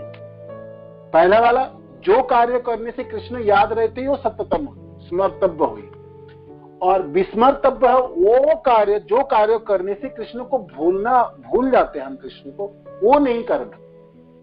तो कौन सा कार्य है जो कृष्ण को भुला देते हैं? क्या कार्य है कृष्ण को भुला देता है, बताइए। आप विधि तो बोल सकते हैं। तो वो 4 नियम आते हैं जो हमारे 4 नियम आते हैं कि नशा नहीं करना है, जुआ नहीं खेलना है, नॉनवेज नहीं लेना है, इस तरह के जो हमारे हैं वो चीज है जो निषेध में आते हैं। निषेध में आते हैं। और भी अवैष्णवों की संग, अभक्त के संग करने से आपको कृष्ण भुला। अभक्त जनों की संग करेंगे वो आपको और किसी दिशा में ले जाएंगे, कृष्ण को ये याद कराने में सहायता नहीं करेंगे। वैष्णवों की संग आपको स्मर्तव्य सततम कृष्ण, आपको कृष्ण याद दिलाएंगे। तो इसमें भी देखिएगा, इसमें भी दोनों में देखेंगे कि भक्त की संग आपको स्मर्तव्य सततम कृष्ण करा रहा है और विस्मर्तव्य से भी आपको बचा रहा है ना, विस्मर्तव्य से भी आपको बचा रहा है। तो ये साधु की संग, ये साधु ही आपके दोनों विधि और निषेध को दोनों को संभाल के लेके चलता है ना। आप भगवान, आप एक अभक्त से संग कर लीजिए और 10 दिन कर लीजिए, देखिए आपका क्या हाल होने वाला है। आपकी सारी जितने भी साधन थे ना सब चौपाट हो जाएंगे। आप मानो कि सोचो कि मैं तो बहुत बड़े भक्त हो गया, बहुत दिन जप लिया, चलो आज तो मैं गांव में जाता हूँ, किसी एक व्यक्ति जो भक्त नहीं है उनके साथ संग कर लीजिए 10 दिन संग। आप देखिए आपकी क्या परिवर्तन होता है। कृष्ण को भुलाने में वही 10 दिन काफी है, सचमुच आप भूल जाएंगे, कहना ना। ये है अवैष्णव की संग सब। तो ये है जैसे हम सबों ना भव रोग है, जैसे रोगग्रस्त होने से डॉक्टर के पास जाते हैं और डॉक्टर हमको दवाई देते, ये खाओगे ये खाओगे ये खाओगे, ये विधि है। तो भक्त हमको ये बताते हैं, देखो देख ऐसा करोगे ऐसा करोगे ऐसा करोगे, है ना। आप माला करोगे, कीर्तन करोगे, भागवत सुनोगे, मंदिर चलोगे, संडे फीस्ट अटेंड करोगे, ये सब विधि हो। निषेध क्या है? ये नहीं करोगे ये नहीं करोगे ये नहीं करोगे, अभक्त के साथ संग नहीं करो, अवैष्णव संग नहीं करो, है ना। ये है, तो ये है निषेध। तो इस दोनों में भी आप देखोगे तो दोनों चीज रिपीटेटिव नहीं है, आपको नहीं एक को छोड़ के दूसरे बोलने से काम चल जाता, नहीं चलते।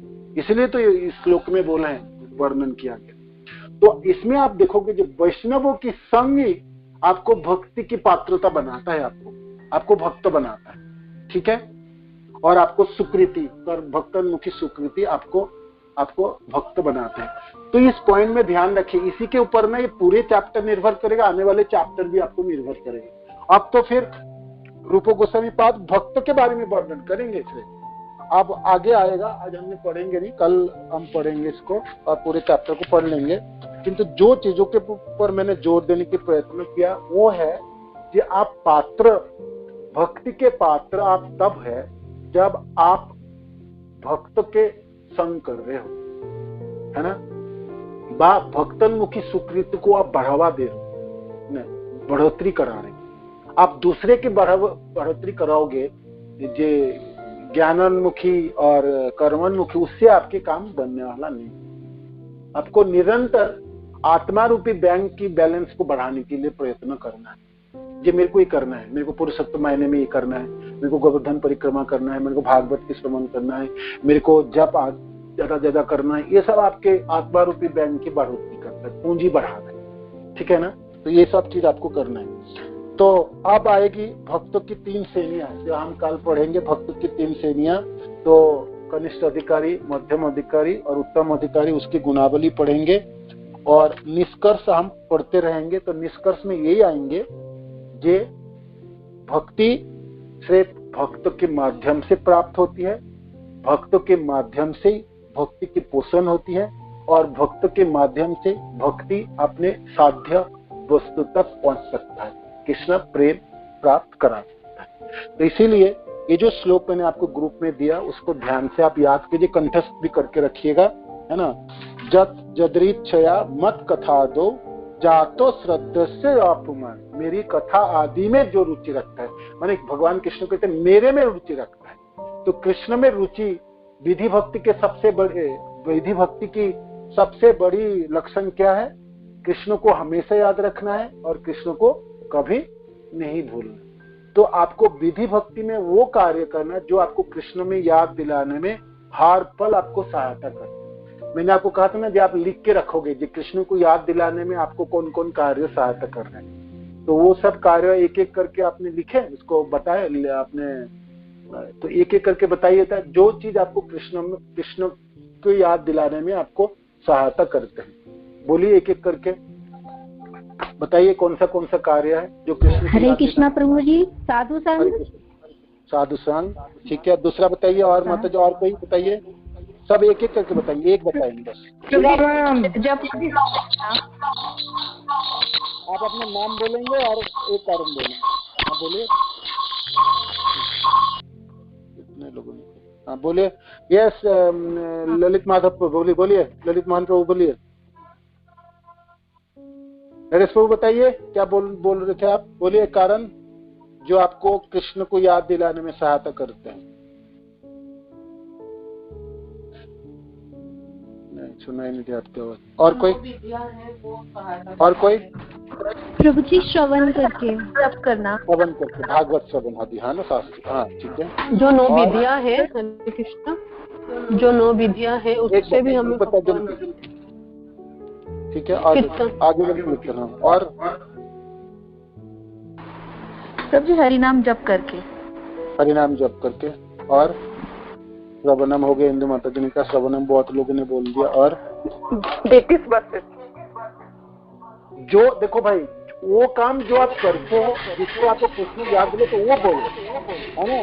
जो आप खुद करते हो जिससे आपको ज्यादा याद हो वो बताओ। प्रभु जी कीर्तन कर, हरे कृष्ण, कीर्तन करके आपको कृष्ण याद दिला तो बहुत अच्छा। और आगे बोलो। हरे कृष्ण प्रभु जी।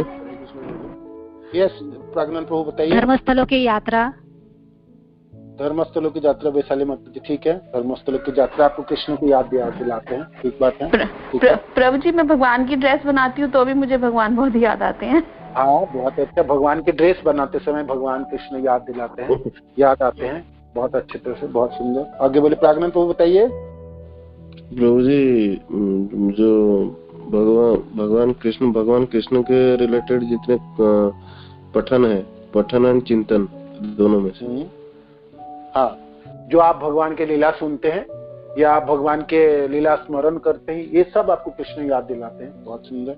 और लेक्चर सुनना, लेक्चर सुनना मैंने जो आपको सारे लेक्चर आपको मैनेजमेंट के क्लास दे देता हूँ, आप अब कृष्ण याद आ जाएंगे, वो नहीं होने वाला। आपको कृष्ण कथा सुनना, लेक्चर सुनना मैंने कृष्ण कथा श्रवण से, ठीक है। ये बहुत अच्छे हैं। और कोई? प्रभु जी श्रील प्रभुपाद की बुक्स का अध्ययन करके, श्रील प्रभुपाद के बुक्स के अध्ययन करके कृष्ण याद दिलाते हैं, और बहुत अच्छे तरह से, है ना, सहज सरल भाव। ये परम करुणा माता जी आप बताइए, कृष्ण याद आते हैं आपको, कौन सा कार्य करके आपको कृष्ण बहुत जल्दी याद आते हैं, सहजता से याद आते हैं? बोलिए परम करुणा माता जी।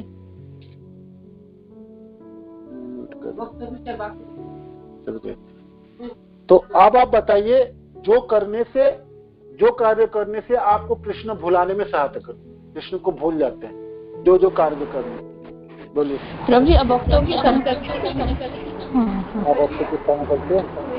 दूसरा जो आपको लगता है और आप अपने जीवन में देखे हैं, ये कृष्ण बहुत अच्छे याद नहीं आते, क्या करने से, बताइए।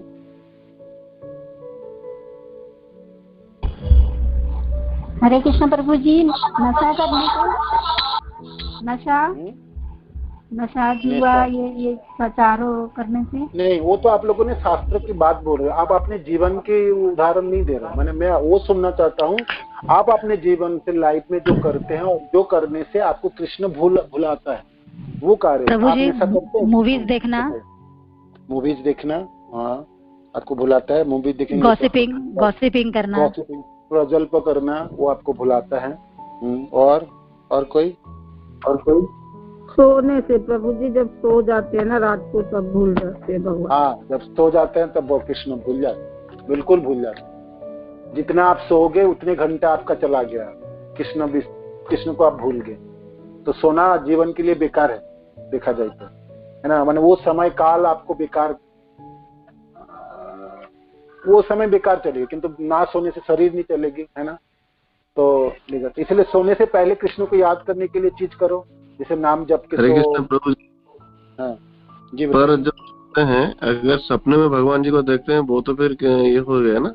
हाँ वो तो हो गया, बहुत अच्छा है, वो तो होना ही। अब से सपने में जगन्नाथ जी के दर्शन हो गए, रथ में चढ़ाया आपने, या आपने बड़ी डंडी में रथ चले जा रहे वो सपना देख रहे हैं, तो भाग्यवान व्यक्ति हैं। कृष्ण को याद कर लिया आपने, और आपने नींद खुल जाए तो आप बोलोगे क्यों नींद खुल गया, हाय हाय मैं तो जगन्नाथपुरी बड़ी डंडी में था, वहां तो तीनों रथ चल रहे हैं, मैं देख रहा था, और ये तो मैं सपने में जब जागा तो देखा दिल्ली के किसी घरों में आप ऑफिस जाना है आपको, तो आप दुखी होते हैं। तो वो सपना आपके लिए अच्छा था, किंतु वो सपने में आप कृष्ण देखो तो कृष्ण के बिना सोए हुए और सपना और कुछ देख रहे तो वो आपका बेकार है, माने वो आपको कृष्ण के विस्मृति करा है। ठीक है, ठीक है। और हरे कृष्ण दंडवत प्रणाम। और एक हो सकता है जैसे हम पूरे इंद्रिय को, मन को भौतिक चीजों की आसक्ति में लगा के रखे, तो वो भी हम भूल के। जैसे आपने अपने समय को धन कमाने में पूरा, मेरे को अभी चाहिए, मेरे को तो ये गाड़ी जो खरीद करके लाना है ना, तो आपके सारे मन सारे इंद्रिया वो गाड़ी में लगेगा। उस समय आप पूरे रथ यात्रा सामने से चला जाए, भक्त के टोली चले जाए, आपका तो निगाह नहीं उसमें है ना। तो भौतिक किसी चीजों के प्रति आपकी आसक्ति कृष्ण से आपको दूर ले जाए। आप खुद भी करके देखिए, कर रहे हैं ना, करते हैं ना हम लोग, है ना। किसी चीजों पे आसक्त है, या बैंक की कोई कार्य करना है और उसमें बहुत फंसा पड़ा है, तो उस समय आपको कुछ भी सोच बुझ नहीं आएगी, कोई भी क्लास ना सुनने को मन करेगा, ना कोई ध्यान होगी, ना कोई लीला, कुछ भी नहीं, है ना। भौतिक कार्य आपको कृष्ण से दूर खींच के ले जाते, दूर खींच के ले जाते। और हम गृहस्थ जन तो अच्छी तरह से जानते हैं, ये कभी कभी या पुत्र के विवाह या पुत्री के विवाह या किसी के जन्मोत्सव, किसी के और कुछ, किसी के, ये सब उत्सव में माने कि कीर्तन ना हो, भगवान की कथा आदि के वर्णन ना हो, और सब ये भौतिक स्तर में हो, तो बिल्कुल कृष्ण से आपको दूर ले जाए। वो समय, वो दिन, वो सब आपके बेकार गई, सब चलेगी, है ना। तो अपने जीवन में आप देखेंगे तो इसीलिए एक साधक को आपकी डायरी बना के रखनी चाहिए, जब मैं किस कार्यों में कृष्ण याद हो रहा है, किस कार्य हमको कृष्ण से दूर ले जाए। ये वैधि भक्ति के सबसे बड़ी विधि है और सबसे बड़ी निषेध है।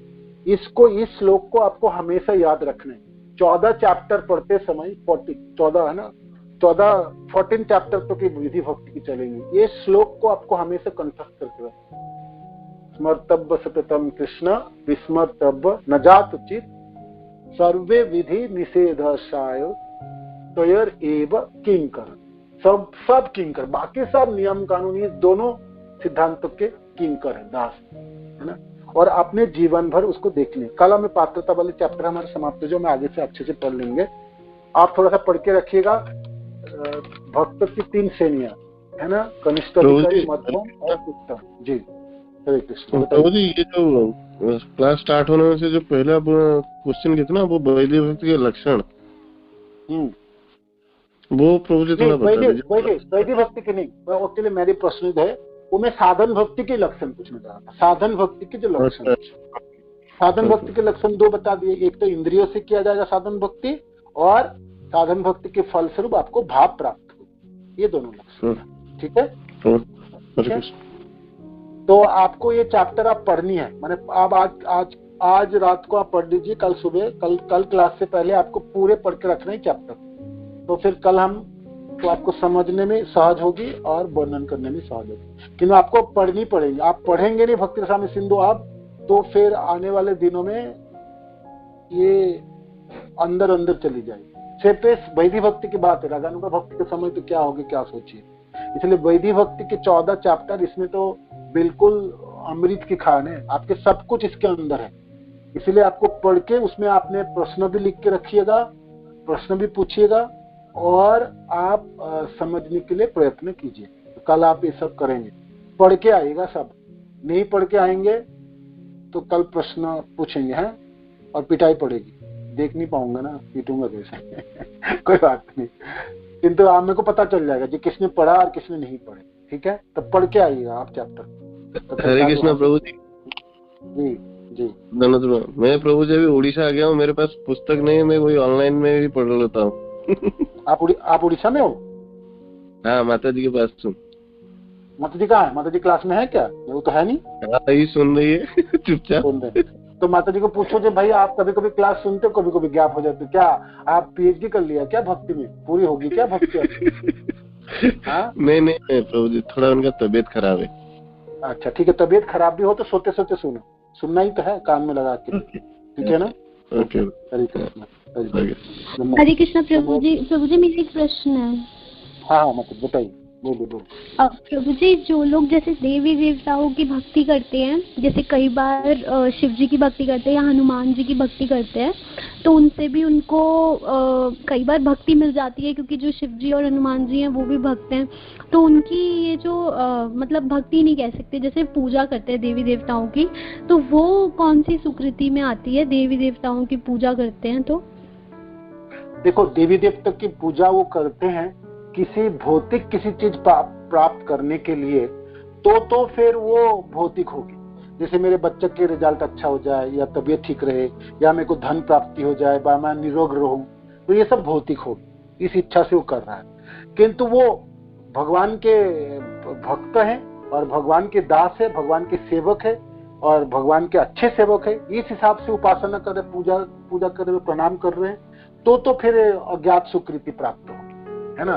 कह रहे ना, भक्त की संग ही हुए, भक्त की आपने श्रद्धा किया, भक्त की सराहना किए, भक्त की आपने सम्मान किए, और वैष्णव नाम जथा शंभु, भोलेनाथ को आप इसलिए प्रणाम कर रहे हैं जी, ये महान वैष्णव है और भगवान कृष्ण तथा विष्णु की परम भक्त है, या हनुमान जी भगवान राम के परम भक्त है। तो इस उद्देश्य से आप प्रणाम कर रहे हैं, बाबा आपने भाग ले रहे हैं, बा उनकी प्रसाद आपने ग्रहण कर लिए, तो फिर अज्ञात सुकृति प्राप्त हो गया, क्योंकि भगवान आपको याद हो जाएंगे, भगवान राम याद होंगे, या भगवान शिव के प्रणाम करते समय भगवान कृष्ण तथा विष्णु याद होंगे, है ना? तो आपके ये सुकृति, भक्तन्मुखी सुकृति, इसको आप बोल सकते हैं। तो आपकी इंटेंशन के ऊपर निर्भर करता है ये आपकी भावना कैसी, ठीक है माता जी? तो ये इसके ऊपर क्यों ऐसे भी हो सकता है हरे कृष्ण, जैसे नरसिंह मेहता, उन्होंने शिव जी की दर्शन किया, उन्हीं की पूजा किया, उन्हीं की आराधना किया, निष्ठा पूर्वक शिव जी का किया, तो शिव जी प्रसन्न होके उनको पता है उनके अंदर की भावना क्या है, उन्होंने सबसे प्रिय वस्तु कृष्ण को ही दिया। हरे कृष्ण। ठीक है, हरे कृष्ण। वो जी धन्यवाद प्रणाम। प्रश्न था वो जो बोल रहे थे कि 10 दिन में भक्ति आपकी चली जाएगी अभक्त के साथ अगर कर लें गांव में जाके। तो हमने कई बार इस्कॉन के भक्तों को देखा है कि जैसे हमारे राधा श्याम सुंदर प्रभु थे, तो वो गांव में भी रहे और शहर में भी अभक्त के घर रहे हैं, तो वहाँ सारे लोग भक्त बन गए।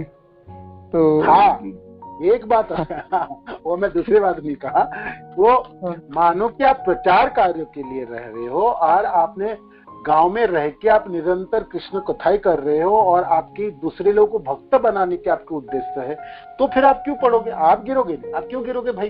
क्योंकि आप तो कृष्ण कथा में रहे, आप अभक्तों के संग थोड़ी में रहे, आप कृष्ण के संग में रहे, क्योंकि आप कृष्ण कथा कर रहे, कृष्ण के मनन कर रहे, जप कर रहे और आप प्रचार कार्य भी कर रहे। तो भगवान कहते हैं ना, जो व्यक्ति प्रचार कार्य करता है उससे प्रिय व्यक्ति तो मेरा कोई है ही नहीं। तो फिर आपकी सारी चीज आप तो सारे सुकृति, भक्तन्मुखी सुकृति तो आपके है ना? वो ये तो ठीक है, ये ठीक बात है। जैसे आप जाएंगे गांव में तो आप थोड़ी गिरेंगे, किंतु हाँ, गिरने की डर आपको तब हो गई, आप इनको इसको आप आजमाइएगा मत, है ना? हाँ, उनके प्रकल्प में भाग ले लेंगे और उनके हाँ में, और वो चलो ठीक है, इतना भक्ति में कर रहा हूँ, 10 दिन रहा हूँ तो क्या हो जाएगा, चलो भाई सिनेमा देखते हैं, चलो पार्टी में चलते हैं, या चलो खेतों में कुछ करते हैं, ये सब। तो वो समय अपनी कृष्ण कथा के बिना, कृष्ण भक्ति के बिना उस गांव में प्रजन्म में लगा देंगे, तो फिर देखिए 10 दिन में आपकी क्या उन्नति और अवनति आप खुद ही समझ सके, जो हमने कहा जाके जी रहा था। ठीक है ना? जी जी जी प्रभु जी, बिल्कुल। वो आप कभी उसको अपनाने के प्रयास मत किए, जो मैं चलो तो चाक के देखता हूँ। प्रभु जी ने कहा था वो बहुत भारी पड़ जाएंगे प्रभु। ठीक है? नहीं, वो तो प्रभु जी किंतु गाँव आपने किए और गाँव में आपने नाम जपे, थोड़ी लोगों के साथ कृष्ण कथा कहे, और लोगों को कृष्ण भक्ति के प्रचार किए, भागवत की करे, भोग बना के प्रसाद वितरण किए, ये सब तो भक्तोन्मुखी स्वीकृति आप नहीं बढ़ा रहे, दूसरे को भी बढ़ा रहे, तो आपकी तो सहायता हो जाएगी।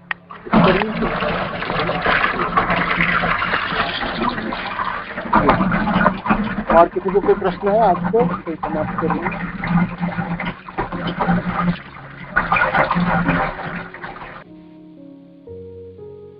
हरे कृष्णा। हरे कृष्णा प्रभु जी।